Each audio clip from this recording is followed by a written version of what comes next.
Bien, bonjour. Je suis désolé d'avoir à parler sans le secours de l'image. Pour un paysagiste, avouez que c'est quand même un comble. Étant donné que soit par le dessin, soit par la photo, soit par la coupe, soit par le bloc diagramme, je vous en passe et des meilleurs, c'est comme ça qu'on peut illustrer son propos. Bon, allons-y. Je vais essayer de le faire oralement, les mots venant au secours de mon message, si je peux dire.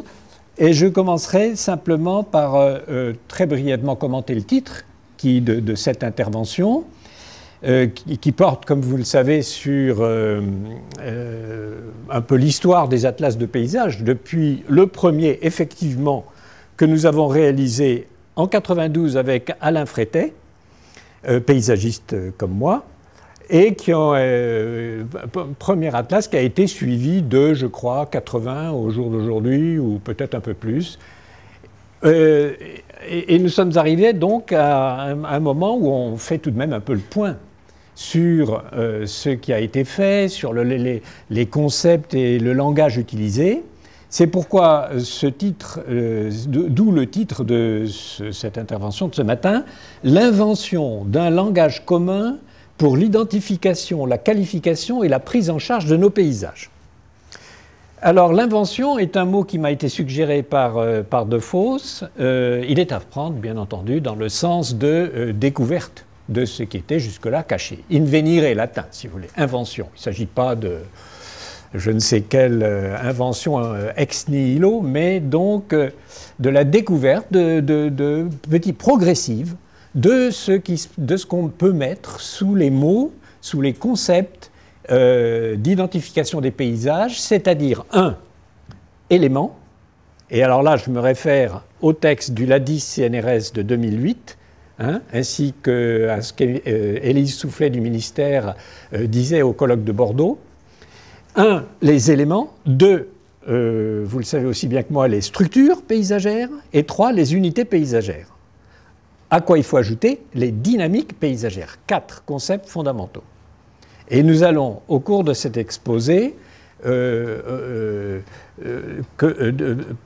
distinguer successivement l'atlas des pays et des paysages des Yvelines que nous avons réalisé donc, il y a maintenant 20 ans, avec Alain Frétet.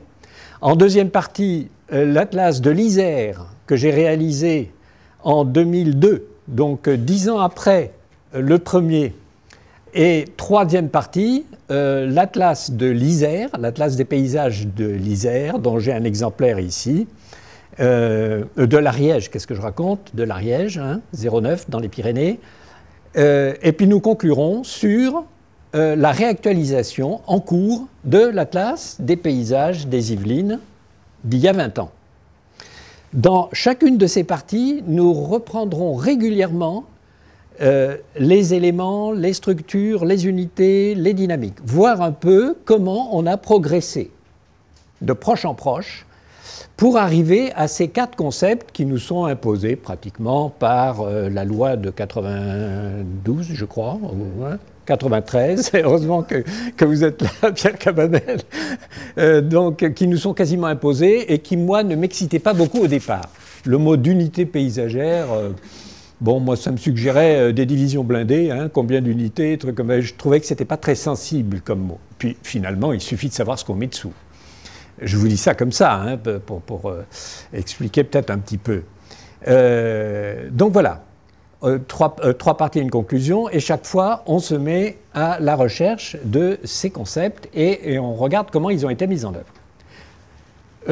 Première partie, donc, l'atlas des pays et des paysages des Yvelines, que je vous ai montré tout à l'heure, et qui m'a valu 2 ou 3 coups de fil à l'époque en me disant « Mais pourquoi vous dites atlas des pays et des paysages? Qu'est-ce que c'est ces pays ?» Je lui ai dit « Bah écoutez, c'est des pays que nous avons découverts en travaillant, et il y en a quelques-uns comme ça dans les Yvelines qui nous ont paru intéressants à prendre en considération. » Ah, bon.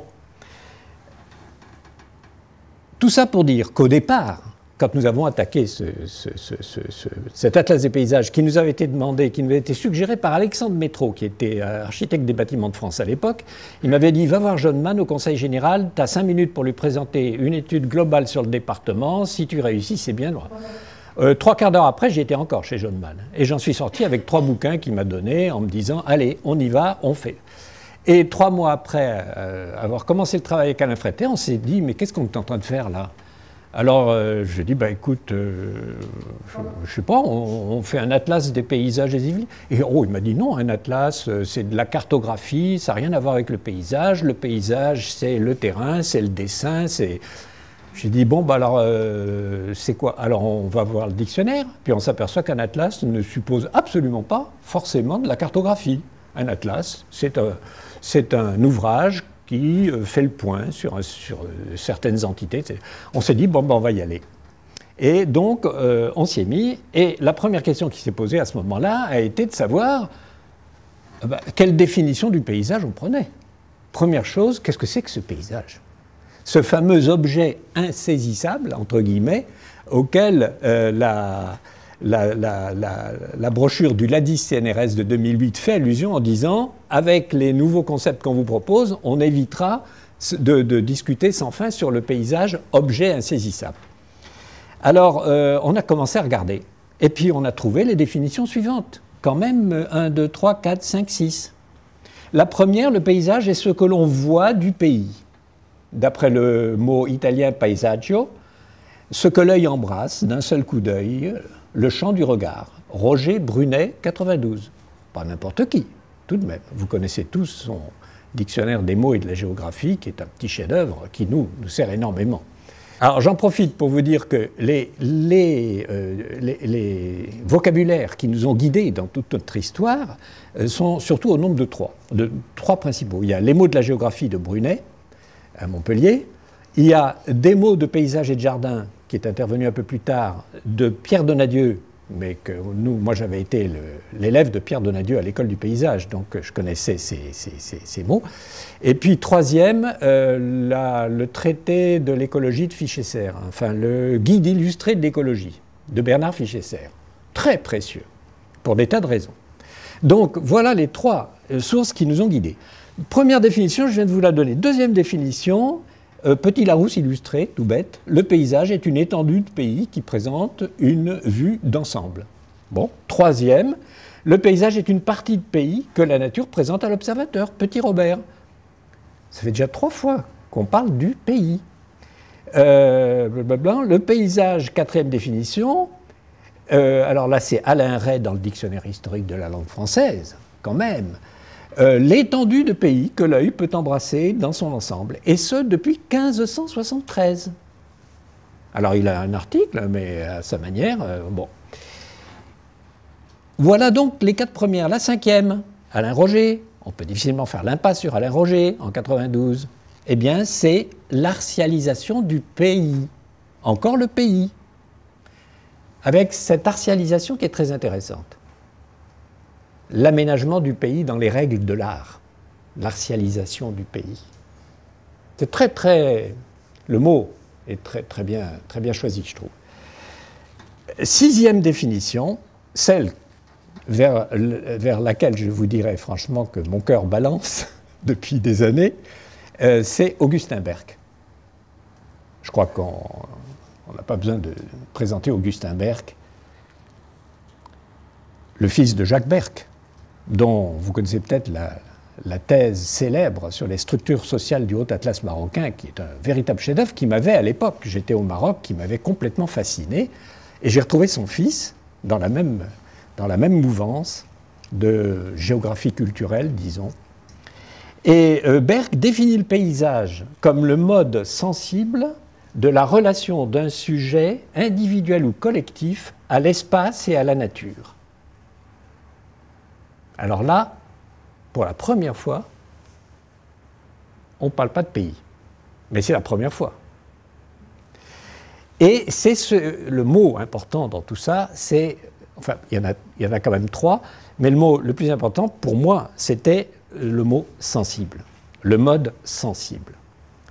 Et là, Berg ne tarit pas d'explications sur le sens de ce mot sensible, si je peux dire. C'est-à-dire les 5 sens sont en jeu. La signification, deuxièmement, est en jeu. Et troisièmement, l'orientation. Le sens, c'est vraiment l'orientation vers. Et donc, nous avions ces définitions, et comme je vous le disais à l'instant, il y en a une qui il y avait deux conclusions, si vous voulez, que j'en tirais. D'une part, que le mot pays avait quand même une place qu'on ne peut pas marginaliser dans le paysage. Le mot paysage venant lui-même du mot pays, tout de même. Et puis cette affaire d'approche sensible de l'espace et de la nature. L'espace étant littéralement une création de l'homme, puisque l'espace n'existe absolument pas indépendamment de l'anthropos, qui le crée par toutes ses initiatives, et puis la nature donnée.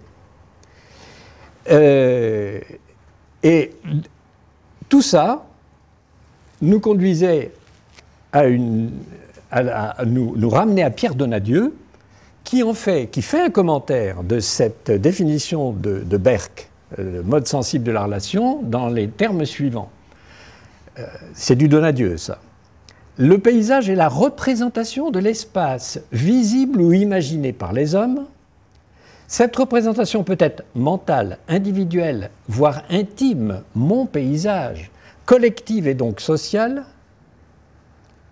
ou bien faire partie des productions culturelles d'une société, par exemple, un tableau, une peinture, Donc deux choses dans ce mode sensible de la relation. D'une part, des représentations individuelles, etc., et collectives. D'autre part, des produits culturels tels que la peinture, le dessin, la photographie, etc. Ou le texte littéraire, bien sûr. Il le dit textuellement. Donc, pour un historien de l'art, le paysage est un genre de peinture. Pour un géographe, un agronome, un écologue ou un archéologue, c'est une image objective et informative de la réalité matérielle. Pour un ethnologue, un sociologue ou un anthropologue, c'est une représentation sociale. Et enfin, c'est toujours du Donadieu, je vous le dis texto. Et enfin, pour un paysagiste, le paysage est d'abord la construction spatiale, l'espace, et sociale, proposée par un projet de paysage à mettre en œuvre.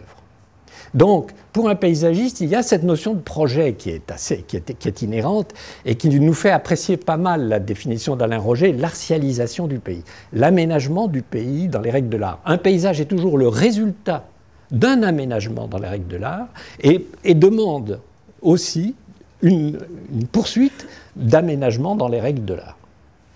Nous y reviendrons tout à l'heure. Nous étions en face de ce projet, j'y reviens, nous avions ce que je viens de vous dire sur les définitions.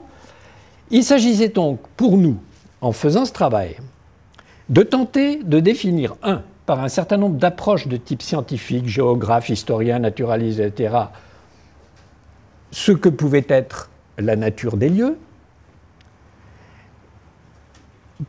Par d'autres approches, prendre d'autres points de vue sur le pays. La première, celle des approches de type scientifique constituant des points de vue différents sur l'espace et la nature. Deuxièmement, d'autres approches de type sociologique, mais aussi poétique, littéraire, sur ces fameuses représentations mentales, autrement dit, non plus la nature des lieux, mais l'esprit des lieux.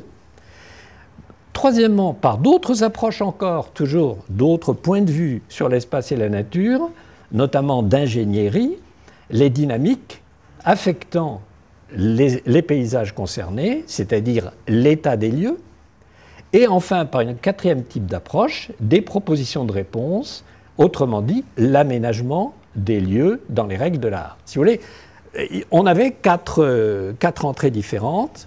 D'abord, la nature des lieux, l'esprit des lieux, l'état des lieux et l'aménagement des lieux. Je mets le mot lieu à la place de paysage, mais vous voyez le rapport qu'il peut y avoir entre eux. Alors, eh bien, la première image que je voulais vous montrer, c'est tout simplement celle du relief que l'on retrouve là à la page, je ne sais pas combien, enfin la première carte. Et donc, c'était donc une première carte, atlas, cartographie, etc. Bon, ben, ça marche pas mal. Alors, toutes les cartographies de ce volume ont été dessinées par Alain Frétet. La plaquette du LADIS CNRS y fait allusion à un moment donné en note pour montrer l'intérêt que peut avoir le dessin dans une cartographie. Il y a quelque chose de sensible, c'est le cas de le dire, et c'est pourquoi d'ailleurs, on a décidé avec Alain Frétet de donner le maximum d'importance au dessin dans cet atlas, aux peintures d'artistes reconnus, en évacuant totalement, alors là vous allez être peut-être un peu surpris, la photographie. Tout simplement pourquoi? Parce que si on avait voulu mettre des photos, on n'aurait pas eu la place. Dans ces 250 pages, on n'aurait pas pu. Et on s'est dit, on fait un choix. Encore une fois, on débutait. Hein. On fait un choix, on prendra le dessin, la peinture, et puis évidemment le texte. Alors, tout ce qui est cartographie et dessin ont été faits par Alain Frétet, qui de ce point de vue-là, moi je le connaissais par l'école, on avait été ensemble, et voilà. Donc, la première carte du relief, c'est un point de vue. C'est le point de vue du géomorphologue. Elle attire l'attention sur le fait que nous sommes en présence d'un vaste plateau, pratiquement, entaillé par des vallées, par des systèmes de vallées, qui apparaissent au premier regard, avec le Hurepoix, avec la plaine de Naufle, avec la vallée de la Vaucouleurs, et évidemment, la vallée de la Seine, qui est incluse pour une part dans les limites du département des Yvelines. Donc la carte du relief, elle est suivie de la carte des sites archéologiques. Tu es gentil. La carte des sites archéologiques. Alors ça, c'était pour le président Johnman. Bon, d'abord, c'est un point de vue. C'est quand même un point de vue parmi tous ceux que nous allons passer en revue les uns après les autres. C'est le point de vue donc des archéologues.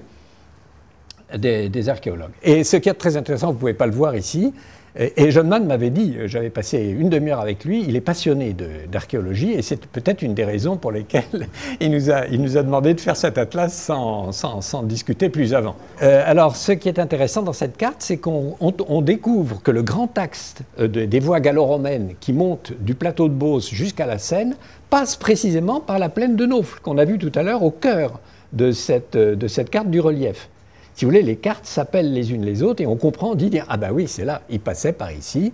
Et ça faisait carrefour avec l'Est-Ouest, Nord-Sud, Est-Ouest, et la plaine de Naufle peut apparaître de ce point de vue-là comme le centre du département, comme un point de convergence et également de divergence entre les 4 points cardinaux, relayés d'ailleurs par Montfort-l'Amaury un petit peu au sud. Allons-y, continuons. Troisième carte, le point de vue de l'historien.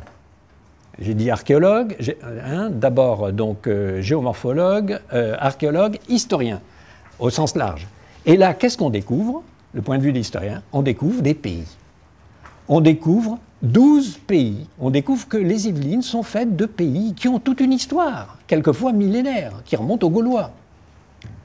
Millénaire, ça fait pas rien quand même. Alors, qu'est-ce qu'on a? On a l'Yveline, au sud l'Yveline, qui fait la transition entre le plateau de Beauce et puis la forêt de Rambouillet, et puis la plaine de Naufle qui est là, et la partie nord du département. Le Hurepoix, les pays de Cruy et de Val-de-Galie, les pays de Seine, l'Arty, le plateau de Chevry, le Mantois, les plaines de Naufle et de Houdan. Je vous les ai déterminés, je vous les ai cités comme ça. Du point de vue historique, ils sont en quelque sorte incontournables, ils sont là. Et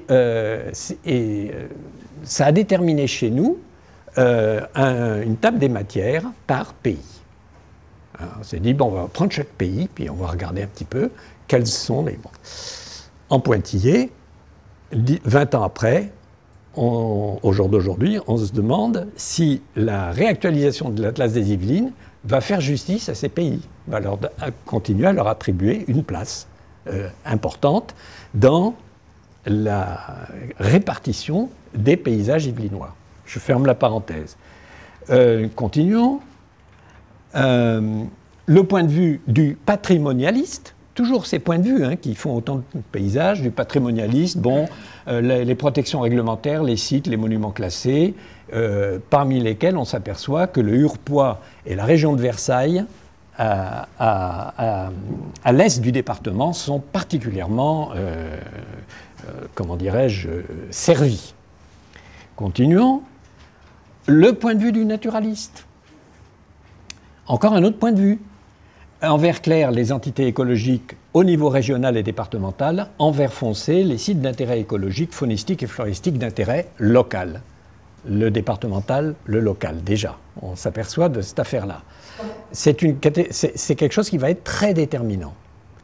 Parce que nous verrons plus tard que nous allons découvrir dans d'autres atlas l'importance des types de paysages régionaux qui s'actualisent localement dans des unités paysagères. Je le dis tout de suite, on y reviendra. Ce qui est important, ce qui nous a paru important, c'est que les unités paysagères sont des actualisations hic et nunc, ici et maintenant, de types de paysages que l'on retrouve au niveau de la région. Je ne dis pas au niveau de la France, je dis plutôt au niveau de la région. On verra tout à l'heure, on en parlera. Donc, nous continuons. Point de vue de l'économiste rural, je n'ai pris que lui. La carte attire l'attention sur les deux grands domaines à préserver, le domaine forestier et le domaine agricole, proprement dit, des cultures, etc. Ça, c'est quand même un point de vue d'économiste parce qu'il y va d'une part importante de la richesse du département. Et nous terminons par le point de vue du paysagiste. Vous voyez, on a retrouvé l'ensemble des points de vue dont je vous parlais avant. Le point de vue du paysagiste, la carte propose une première synthèse des différents points de vue sur le paysage, des points de vue qui ont été vus précédemment, à partir des catégories de pays, domaines, sites forestiers liés à l'eau, agricoles, construits, urbanisés. Là, il faudra l'avoir sous les yeux. Et donc, cette carte-là montre comment, vous voyez que la tonalité générale reprend les autres finalement, parce qu'on va retrouver les massifs forestiers, on va trouver les plateaux ici, les plateaux du Hurepoix ici, le plateau de Beauce ici.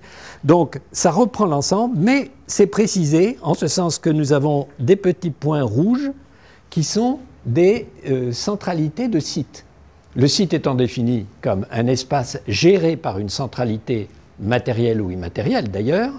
Et là, nous avons un certain nombre de sites qui sont suggérés par ces petits points rouges, qui sont en fait les villages, quelquefois les petites villes, qui vont déterminer... voilà. Et l'urbanisation, elle, figure ici. L'urbanisation, alors, le développement de la ville, ce qu'on appelle l'urbanisation par agglomération, si vous voulez, se localise là où nous avons vu les fameuses protections, c'est-à-dire dans la région de Versailles et puis dans le Hurepoix. Versailles et Saint-Germain, hein, et le Hurepoix. Alors, voilà un peu voilà ce que notre approche a donné. C'est-à-dire qu'au bout de cette synthèse des différents points de vue des spécialistes sur le paysage, on avait déjà cette piste de division du pays en pays, eux-mêmes divisés en domaines et sites, et lesquels sont soit forestiers, soit liés à l'eau, soit agricoles, soit construits, soit urbanisés. Je fais une distinction entre construit et urbanisé. Hein. On est bien d'accord, je pense là-dessus. Quand je parlerai de vallées habitées, par exemple, dans les Pyrénées, je ne parlerai pas de vallées urbanisées. Et ça fait toute la différence. Une unité paysagère de vallée habitée n'a plus rien à voir avec une unité paysagère de vallée urbanisée. Et déjà, on le remarquait ici. Alors, le cœur de l'ouvrage, je vais vous présenter 2 ou 3 exemples, si vous voulez, d'illustration par le dessin et la peinture, c'est-à-dire d'une approche sensible de la nature et de l'esprit des lieux. Alors là, j'ai le Mantois, par exemple, avec un dessin de Frétet, et puis un tableau d'Antoine Chintreuil. Enfin, voilà un exemple. Ce n'est pas le Mantois, mais voilà un exemple, si vous voulez, de page introductive à un pays. Là, j'ai une peinture, un chef-d'œuvre. Là, j'ai la cartographie qui localise les noms du pays et des sites qui composent le pays, et puis après, on va développer. Oui. Et puis, on arrive à... Après toute cette approche de la nature des lieux, consistant à dire ben, c'est un site forestier, c'est un site agricole, c'est la nature des lieux, on arrive à l'esprit des lieux. Alors qu'est-ce que c'est que nous entendions par esprit des lieux? Eh bien, dans notre façon de travailler avec Alain Frétet, et d'ailleurs avec Claude Chazelle et d'autres paysagistes avec lesquels nous avons beaucoup travaillé pendant 10 ou 15 ans, entre 80 et 95, l'esprit des lieux, il y a esprit ou génie des lieux, parce que les lieux sont parfaitement comparables à des personnes. Les lieux ont des noms propres, comme les personnes. Les lieux vivent comme les personnes. Ils ont des traits caractéristiques comme les personnes. Telle personne, elle a un caractère, ah oui, oh ben elle, un peu dur à avaler. Bon. Il en va de même pour les paysages. Il y a des paysages durs à avaler. Il y a au contraire des paysages qui sont savoureux, que l'on... Vous savez, on était un jour sur des paysages de vignobles, dans le Sancerre, avec Alain Frétet toujours. Je lui dis, oh, ces paysages, ça vous met vraiment le vin à la bouche. Ce qui était beau dans ce paysage, c'était pas tellement l'alignement des... C'était cette communication entre la vue et le goût. Si vous voulez, nos 5 sens sont comme des vases communicants. Ce qu'on voit peut nous faire saliver ou peut au contraire nous raidir. Ce que l'on entend peut nous faire fuir. Ce que l'on sent peut nous faire fuir. Le lisier en Bretagne, c'est terrifique. Il n'y a plus de paysage dans certains lieux en Bretagne simplement parce que le lisier fait fuir les gens. Si vous ne pouvez pas accéder au paysage, il n'y a pas de paysage. C'est aussi bête que ça. Et alors, cette approche sensible, elle nous a toujours paru être caractérisée par cette communication des sens les uns avec les autres comme une espèce de vase communicant. Or, les poètes, je crois que c'est essentiellement ça. Quand le Baudelaire, quand le prince Baudelaire nous dit « il est des parfums frais comme des chairs d'enfants, verts comme des hautbois », verts comme des prairies. Non, doux comme des hautbois. Doux. Doux. Alors la douceur, c'est le tact. Le tact et le hautbois qu'on entend. Donc, oui et tact. Frais comme des chairs d'enfant. Tact et toucher. Toucher. Voilà. Et verts comme des prairies. Il y a des parfums verts comme des prairies. Vous voyez, tout communique. Et parler de l'esprit des lieux, pour nous, c'est finalement ça. La nature est un temple ou de vivants piliers,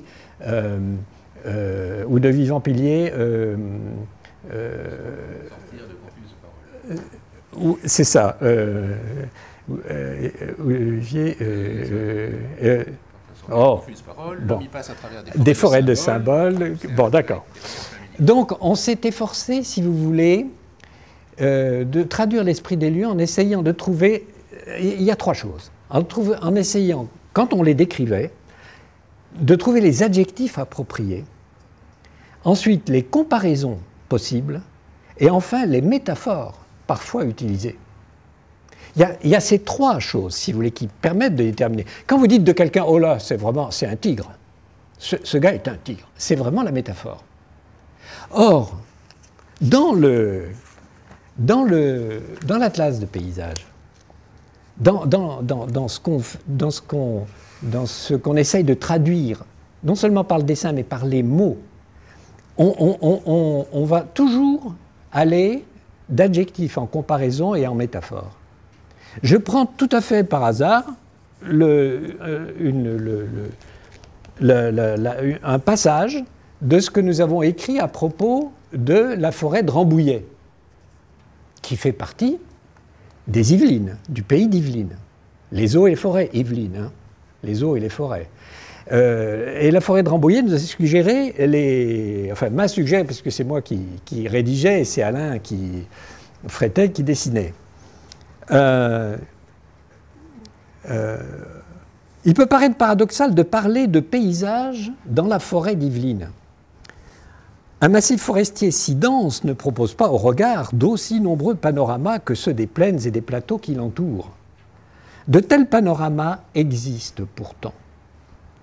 Il suffit de les avoir découverts à partir des points hauts d'un coteau comme celui de la Selle des Bordes, ou d'une butte comme celle de Montfort ou de Rochefort, pour avoir le choc de ces immenses étendues dont l'imaginaire s'empare aussitôt pour ne plus en oublier l'image. Prenant alors le relais de la perception physique, directe, et réactivant la mémoire, l'imaginaire reproduit en les transformant les images suscitées dès l'enfance par ce monde à la fois attirant et angoissant. Voilà déjà 2 adjectifs. Et ça, c'est très caractéristique, parce qu'il est très fréquent que des paysages soient marqués par l'ambivalence. Très, très fréquent. Vous savez que, je crois que c'était Barnier qui avait dit « Vous avez dit la Loire, vous avez dit la France ». La Loire, bon, comment qualifier la Loire? La Loire, c'est une souveraine. On trouve ça partout. Le François Ier, quand il avait écrit « Souvent femme varie, bien folle et qui s'y fie », en fait, on pourrait très bien mettre « Souvent Loire varie, bien folle et qui s'y fie ». Ça marche parfaitement, parce c'est une souveraine, mais aussi, elle a des colères terribles. Ambivalence. C'est magnifique, la Loire. Nous avons fait un atlas des paysages de la Loire, c'est une véritable encyclopédie des paysages de France, à part la montagne. Bon. Mais elle a des colères...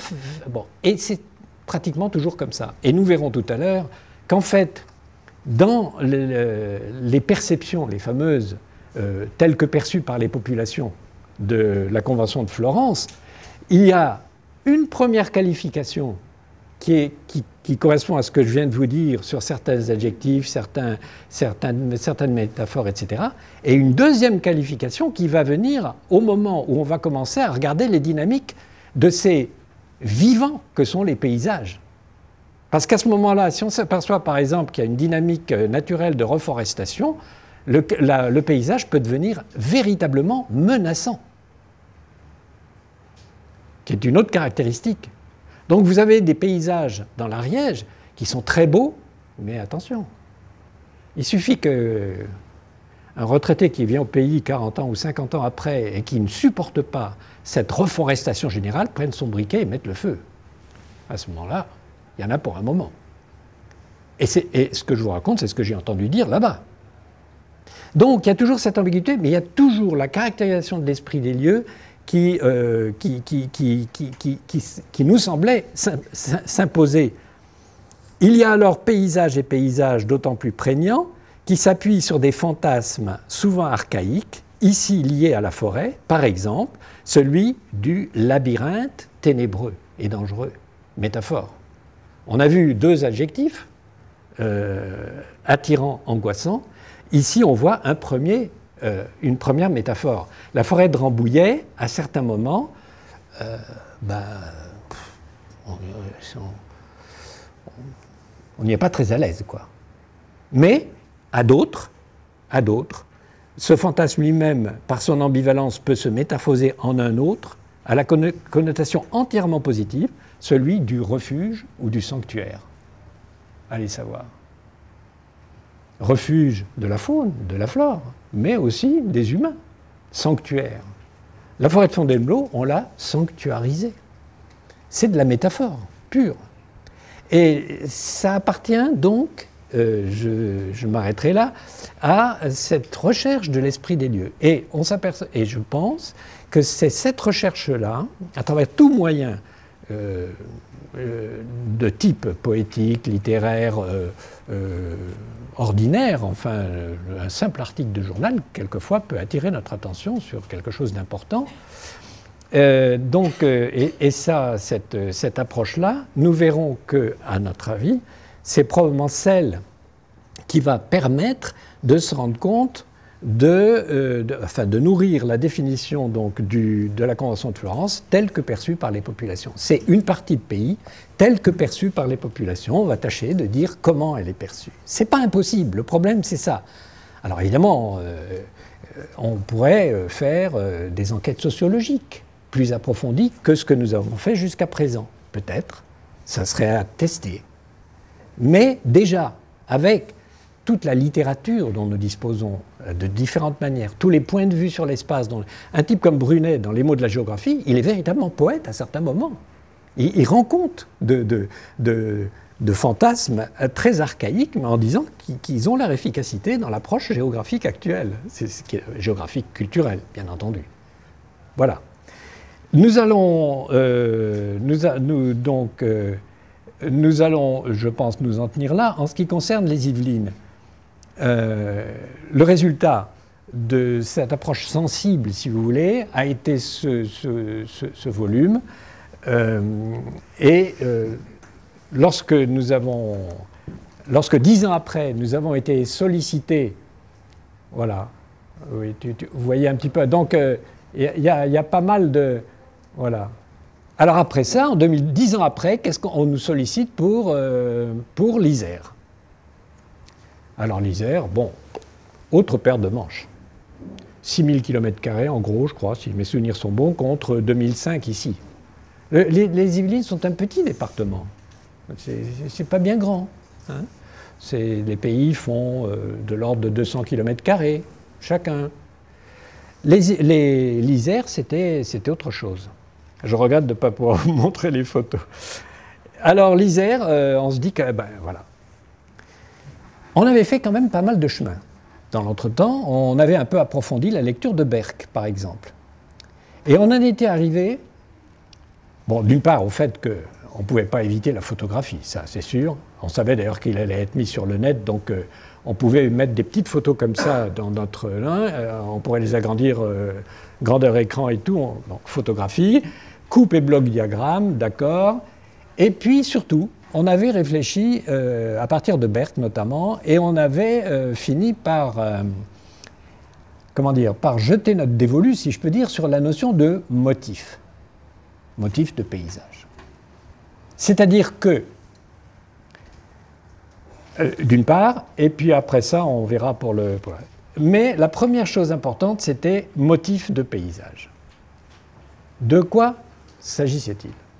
Eh bien, il s'agissait simplement du fait qu'on s'était rendu compte que sur les 1001 éléments qui forment un paysage, les motifs de paysage représentent les éléments majeurs, incontournables, liés à l'émotion, motif, émotion, approche sensible, approche par l'émotion. Émotion, donc mouvement, motion. Mouvement, motion, donc motivation. Le mot de motif, qui nous était largement expliqué par Augustin Berck dans ses différents ouvrages, c'était bien ça. Quels sont les éléments dans ces paysages qui suscitent l'émotion et donc l'intérêt et les raisons d'agir? Vous avez dans cette notion de motif, finalement, un peu comme la graine dont le développement nous donnera tous les aspects des atlas de paysage. Donc, en ce qui concerne donc l'Isère, c'est cette découverte, si vous voulez, des motifs qui nous a beaucoup motivés, si je peux dire, qui nous a sous-tendus. Alors, dans un pays, évidemment, comme l'Isère, ce qu'il y a d'extraordinaire, c'est que vous avez des points d'appel d'un monumentalisme extraordinaire, des sommets, qui constituent des motifs. Et puis, dans les motifs, vous avez d'autres points d'appel qui sont, par exemple, le village niché au creux de son vallon, si vous voulez, qui va être, lui, un point focal. Point d'appel, point focaux. Et dans ces motifs-là, en allant un petit peu plus loin, on découvre qu'il y a des motifs que j'ai appelés les motifs de naturalité et les motifs de spatialité. Pourquoi pas dire naturel et culturel ou spatiaux? J'ai préféré dire motifs de naturalité, motifs de spatialité, parce que ce sont ceux, d'une part, qui donnent au paysage leur dimension naturelle et leur dimension spatiale, spatiale en référence à Augustin Berck, l'espace, c'est-à-dire tout ce qui relève des créations humaines, culturelles, socio-historiques. Alors, on est arrivé très vite là. Et à partir de cette distinction entre motif de naturalité et motif de spatialité, on a redécouvert ce que j'ai appelé le schéma paysager patrimonial. Qu'est-ce que c'est que le schéma paysager patrimonial? Eh bien, c'est la mise en œuvre de la fameuse trilogie agraire, bien connue, du champ, de la pâture et de la forêt, hein, Agère, Saltus, Silva, la fameuse trilogie agraire. Or, on s'aperçoit que dans les paysages, ces trois motifs du champ, de la pâture et de la forêt se combinent avec d'autres motifs qui sont au centre du paysage, en latin le domus, c'est-à-dire la maison,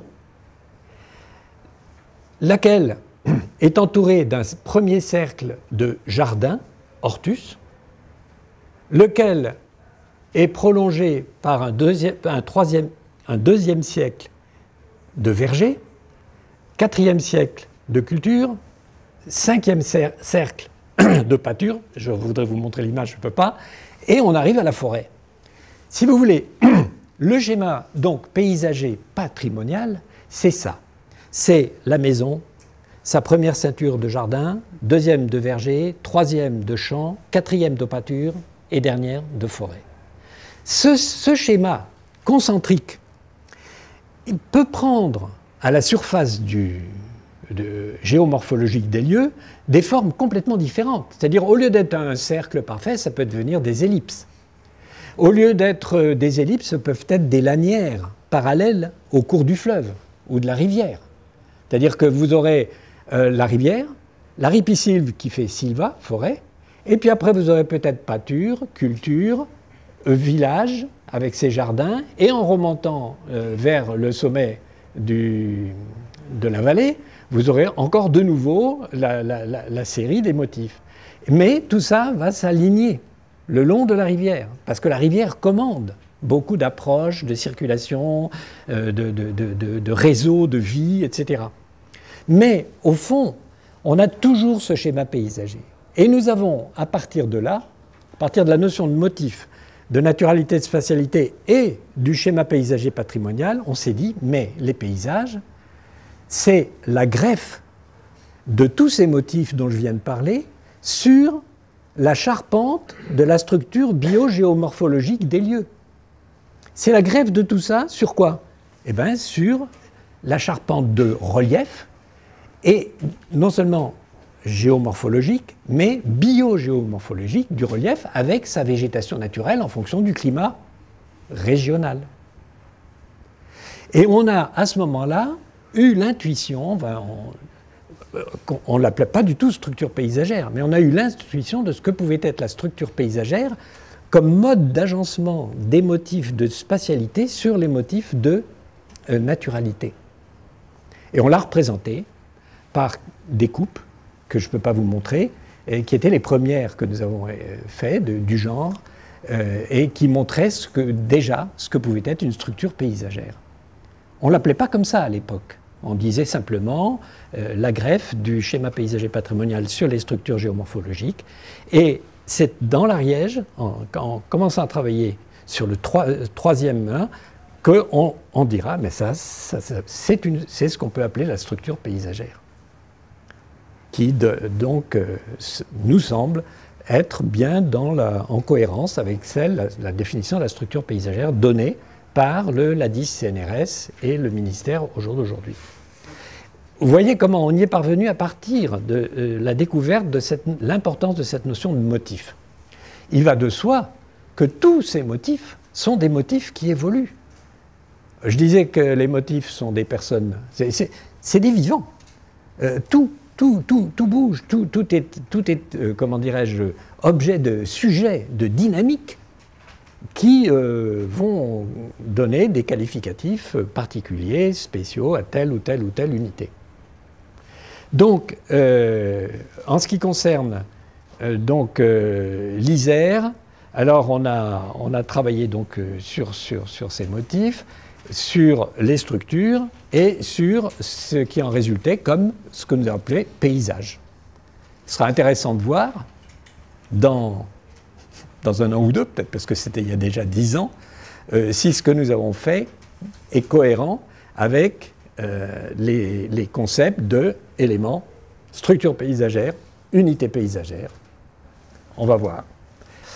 14 ans après le tout premier, donc on avait progressé sur ces notions d'éléments, motifs, structure et unité paysagère. Et là, on a abouti à la définition et la représentation de la structure paysagère comme système, confère l'ADIS CNRS, comme système formé par l'agencement des motifs socio-historiques du schéma paysager patrimonial sur la charpente de la structure biogéomorphologique locale. Deuxièmement, alors là, ça a été l'invention des types de paysages, grâce à laquelle nous avons pu parvenir à la notion d'unité paysagère. Invention des types de paysages comme des entités regroupant un certain nombre de structures paysagères régionales caractéristiques. Ensuite suivra l'invention des unités paysagères comme actualisation locale de ces types de paysages. En quatrième, l'invention des ensembles de paysages comme regroupement d'un certain nombre d'unités paysagères. Et puis ensuite, le développement, l'étude des dynamiques et des propositions. Alors, voilà donc ce qui se passe, c'est qu'au terme de l'Atlas de l'Isère, on avait eu le pressentiment de la structure paysagère, et là, on a pu la définir comme un système formé par des éléments de paysage et les interrelations matérielles ou immatérielles qui les lient entre elles, ça c'est l'ADIS. Et nous, c'était le mode d'agencement, la greffe sur les structures biogéomorphologiques des motifs du schéma paysager patrimonial. Je pense que ça revient. Bon. Et là, je donne un certain nombre d'exemples que j'aurais voulu vous montrer. Alors là, ça c'est l'Atlas des paysages de l'Ariège. Vous voyez, c'est quand même, ça fait quand même 400 pages. Hein. Alors, j'ai demandé à l'école du paysage de me faire un tirage papier, parce que le tirage papier, c'est capital. Hein. Il faut toujours faire un tirage papier de ce qu'on a à l'écran. Parce que, c'est le cas de le dire, hein, vous êtes en réunion, ben vous pouvez feuilleter. Je me souviens toujours d'un gars de la DDE de Seine-et-Marne qui me disait, moi, vous savez, tout ce qui est sur le net, là, en fait, d'atlas de paysage, ça me gêne, parce que j'ai toujours l'impression que j'ai jamais tout vu. Je ne suis jamais arrivé à épuiser les choses. Or, c'est sûr que, alors ça, donc ce format est trop important, j'aurais aimé que ça soit en format A4, mais je peux vous montrer, voilà, ici, voilà un exemple de bloc diagramme dans lequel on a montré, on a illustré ce que pouvaient être les structures paysagères.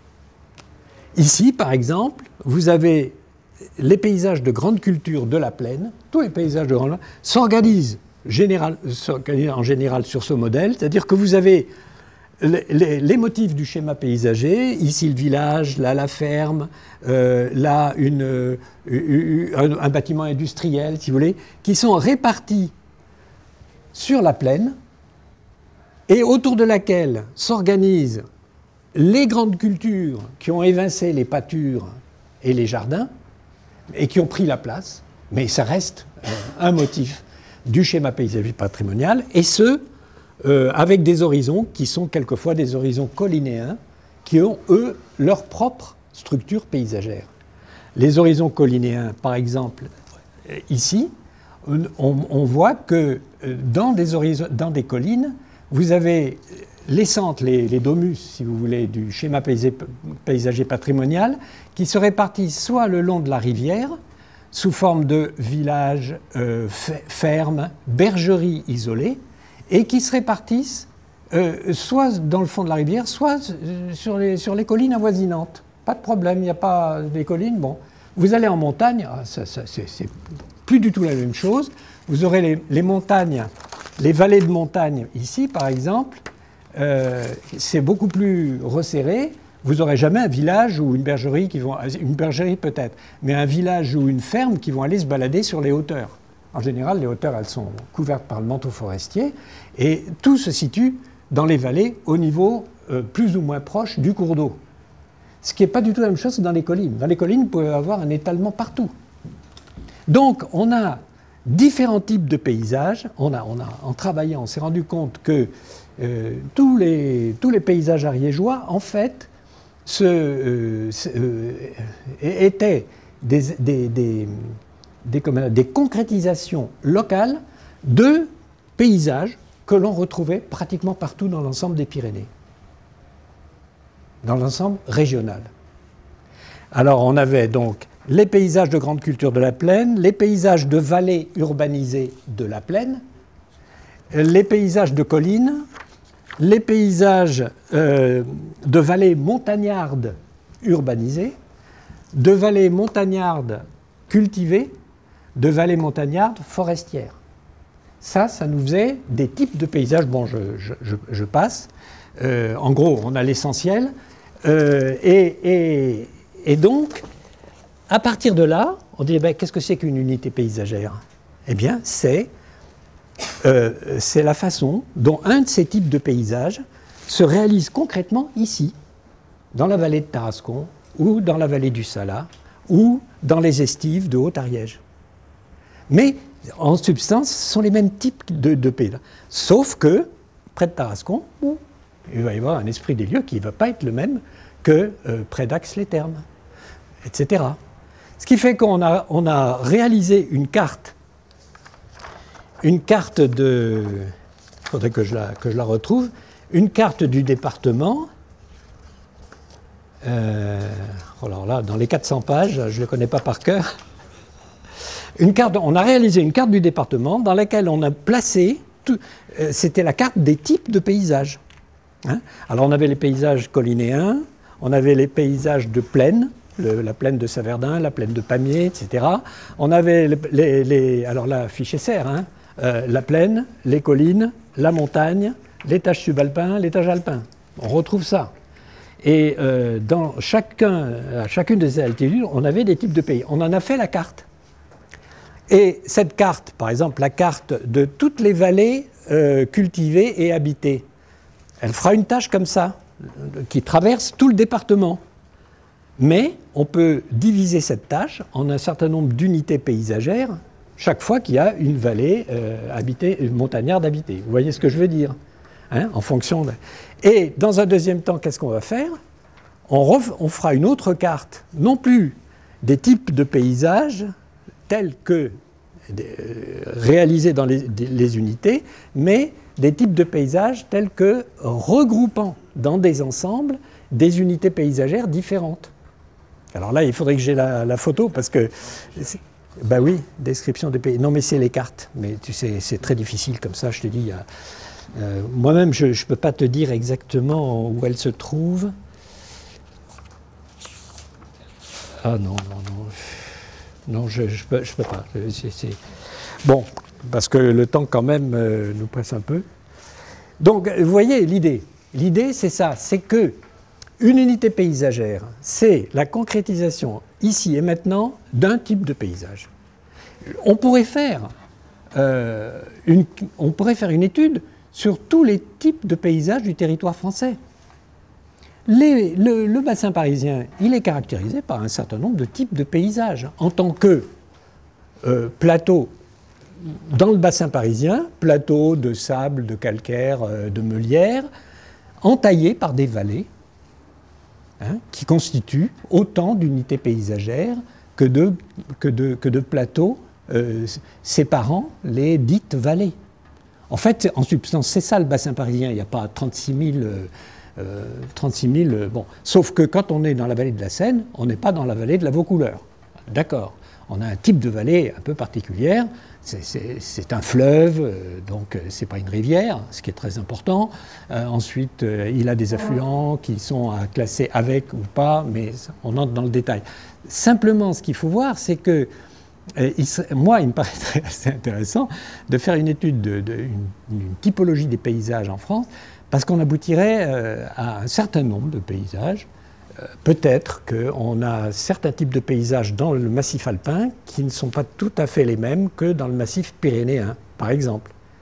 Sur l'Atlantique, la mer du Nord, la Manche et la Méditerranée, on n'aura peut-être pas tout à fait les mêmes paysages de rades, de golfs, comment dire, là, les bords de mer, il y en a pas mal, de rias, d'estuaires, enfin, vous voyez ce que je veux dire. Et il y a tout, simplement, ce qu'il est important de voir, c'est que, au départ, vous avez la géomorphologie, par-dessus la tout ce qui est biologique, c'est-à-dire la faune et la flore spontanée. Au-dessus, vous avez les motifs du schéma paysager, culturel et social qui vous donnent le type.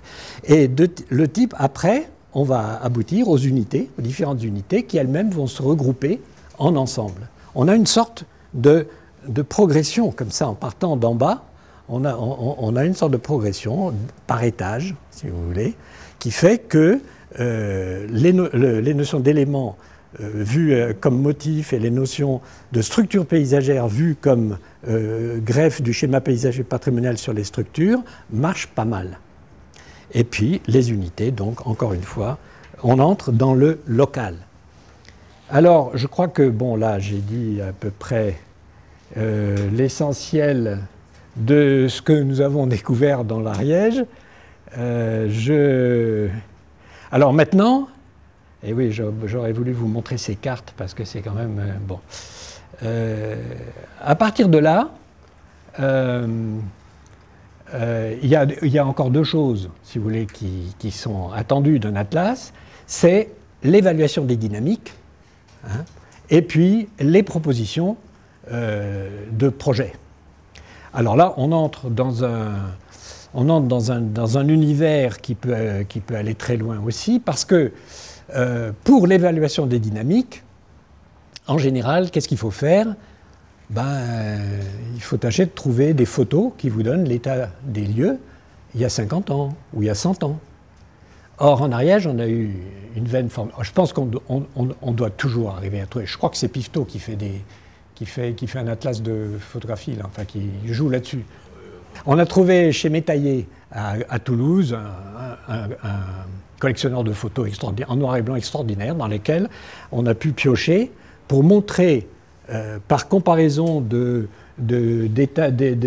par exemple, d'une vallée en 1912 et en 2000, vous voyez, le développement de la forestation, du reboisement. Alors, en Ariège, c'est fondamental, hein. Le phénomène de l'exode rural, la dynamique de l'exode rural conduit à un enfrichement et un reboisement naturel de quantité de trucs dont on ne peut pas s'occuper parce que c'est immense, il y a 6000 km², et qui font que certains paysages qui, à l'époque, il y a un siècle, étaient impeccables, nets, un très joli bocage sur des terrasses, sur une belle pente vers le ruisseau, deviennent forêt. Et forêt, et donc, comme je vous le disais tout à l'heure, menaçant. Et des paysages menaçant l'incendie, il y en a beaucoup en Ariège. Pourquoi? Parce qu'on n'a pas les moyens de maîtriser tout ça si l'exode rural se développe, c'est-à-dire si les forestiers, les agriculteurs n'étaient pas aidés par la main-d'œuvre locale. Bon, c'est la désertification de certains paysages qui leur donne un caractère plus naturel et plus sauvage, mais en même temps plus inquiétant.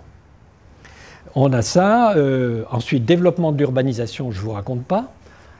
Dans les grandes vallées, dans les grandes voies de passage, depuis quelquefois des millénaires, puisque la vallée de l'Ariège conduit à un col très important, au col de Puymorens, qui donne en Espagne. Donc ça, c'est une voie de passage millénaire. Dans ces grandes voies de passage, l'urbanisation, qui sont affectées des dynamiques non seulement de la nature, mais de l'équipement, la dynamique de l'urbanisation se développe. À telle enseigne que dans l'ADIS CNRS, on nous dit finalement une agglomération, c'est-à-dire l'extension d'une ville ancienne en ville nouvelle et en agglomération, constitue une unité paysagère en soi. Donc, dans la vallée de l'Ariège, vous allez avoir d'abord le pays de Foix, où vous aurez l'unité paysagère de Foix plus l'unité paysagère de, comment dirais-je, l'autre ville qui est, je ne me rappelle plus laquelle. Et puis en allant vers les montagnes, vous allez avoir une vallée qui va partir qui est habitée, une autre vallée qui est forestière. Tout ça, ces 4 unités-là rassemblées vont donner le pays de Foix. Il y en a plus en fait, je vous en donne 4 exemples. Et puis vous aurez le pays de Tarascon, et puis vous aurez le pays d'Ax-les-Thermes, voyez.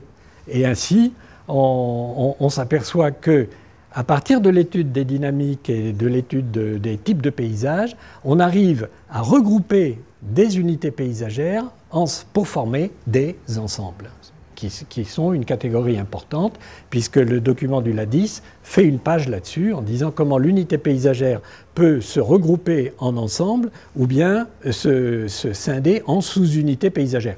Des sous-unités paysagères, j'en ai pas tellement vu, bon, personnellement. Mais enfin bon, ça peut exister aussi. Alors moi, je vais simplement conclure. Quid aujourd'hui de la réactualisation de l'Atlas des paysages? Elle est en cours.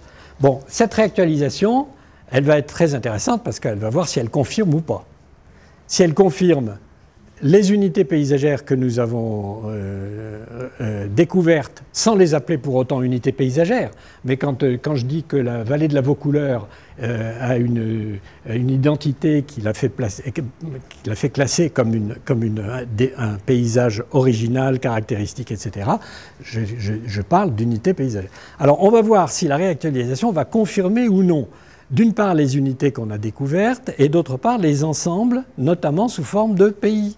Est-ce que oui ou non, cette catégorie de pays comme ensemble de paysages, qui va comprendre donc différentes unités, est-ce que ça tient la route? Est-ce que ça ne tient pas la route? Est-ce qu'il faut lui donner, ça serait peut-être intéressant de l'introduire dans le vocabulaire, quoi.